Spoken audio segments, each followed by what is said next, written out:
नमस्कार, आप देख रहे हैं लाइव बिहार। मैं हूं आपके साथ असलम अब्बास। पूरा देश स्वतंत्रता दिवस मना रहा है, तो वहीं यूपी से बिहार में आकर आरपी मौर्य ने बिहार सरकार यानी नीतीश तेजस्वी सरकार की पोल खोल दी है। उन्होंने स्वतंत्रता दिवस पर लोगों से बात करते हुए, लोगों को संबोधित करते हुए साफ साफ कहा है कि आज लोगों को आज़ादी तो मिल गई है, लेकिन आज़ादी सिर्फ और सिर्फ अमीरों को मिली है। आज भी गरीब लोग परेशान हैं। साथ ही साथ उन्होंने कहा कि बिहार में तो हालात और भी बद से बदतर हो गया है। आरपी मौर्य ने क्या कुछ कहा है बिहार सरकार के बारे में, क्या कुछ आज़ादी को लेकर वो बोल रहे हैं, जरा आप सुनिए। मिशन के लिए हम लोग तिरंगा यात्रा निकालेंगे यहाँ से जहानाबाद के लिए। एसडीएम ने सीधे नोटिस निकाल रखी है कि किसी को तिरंगा यात्रा निकालने की परमिशन नहीं है। अभी कुछ दिन पहले उपद्रव हुआ था, तो उपद्रव हुआ था उसकी जिम्मेदार तुम हो कि मैं हूँ? बताइए आप मुझे। अच्छा, मैं एक अच्छा नागरिक हूँ और मैं भारत माता के नाम पर या इस देश के नाम पर तिरंगा यात्रा निकाल रहा हूँ, तो मुझे परमिशन नहीं मिल रही है। कौन सी आजादी है मुझे बताओ? 75वीं कि 77वीं कि 78वीं कि हम कह रहे हैं 1100वीं आप मना लीजिए, तब भी ये देश में आप आजाद नहीं है। मैं अपनी बात कर रहा हूँ, आप भी जा करके देखिए, अभी यही हाल होगा। बताइए हम किससे लड़े? डीएम से लड़े, नीतीश कुमार से लड़े कि भारत देश के प्रधानमंत्री से लड़े? भारतीय संविधान लिखा हुआ है, लेकिन उसके ऊपर बैठे हुए लोग इस देश के संविधान को चलाना ही नहीं चाहते।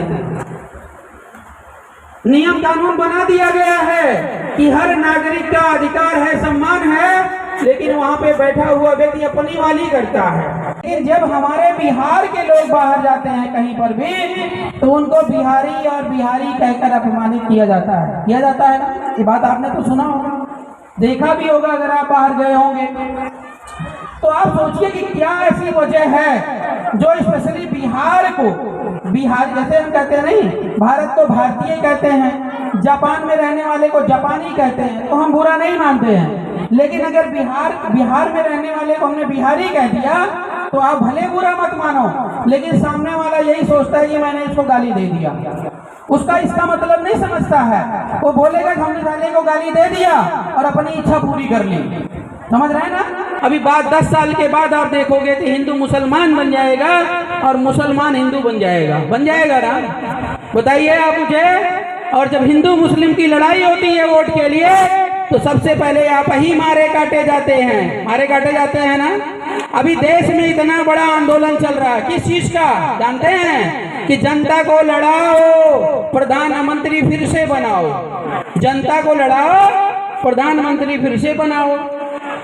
मणिपुर का कांड देखा गया ना, हमारी माताओं बहनों को नंगा करके दौड़ाया गया, वहां की सेना का हथियार छीन लिया, वहां के पुलिस वालों का हथियार छीन लिया, नंगे दौड़ा रहे हैं। कौन से लोग हैं आप सोचिए जरा, कौन से लोग हैं जो इस देश को अपने मुट्ठी में रखे हुए, कंट्रोल में रखे हैं? आपकी एक नहीं चलती है और उनकी सब चलती है। अभी यहाँ पर नरेंद्र मोदी का कोई कार्यक्रम होता या उनसे जुड़े हुए व्यक्ति का कार्यक्रम होता, तो परमिशन लेने की जरूरत नहीं होती, लेकिन हमको परमिशन लेने की जरूरत होगी, उनको रिटर्न देने की जरूरत नहीं होगी। तो ये बात आपको पहचानने की जरूरत है कि कौन से ऐसे लोग हैं जो देश में काले अंग्रेजों की तरफ आप पर जो है जमा कर अपनी हुकूमत बैठे हैं। अगर आप लोगों ने उनको नहीं तोड़ा, आप लोगों ने उनको नहीं पछाड़ा, तो निश्चित तौर पर मैं बता रहा हूँ, सालों साल तक आप 15 अगस्त मनाते रहिए, कभी आपका न देश आजाद होगा, न कभी देश का कर्जा उतरेगा,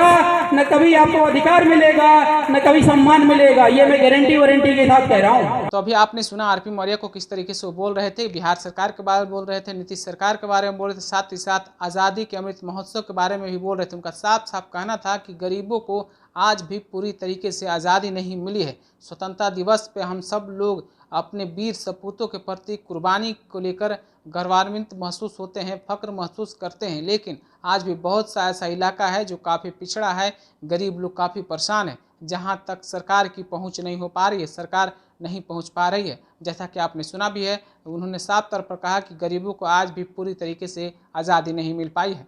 तो आप अपनी राय क्या रखते? क्या सचमुच में आज़ादी में के बाद से गरीब लोगों को अभी तक पूरी तरीके से मुकम्मल आज़ादी नहीं मिली है?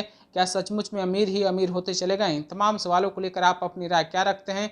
हमें कमेंट करके ज़रूर बताइएगा। दूसरी खबर के लिए बने रहिए लाइव बिहार के साथ। आपका बहुत बहुत शुक्रिया। लाइव बिहार यूट्यूब पर सब्सक्राइब और फेसबुक पर लाइक जरूर करें।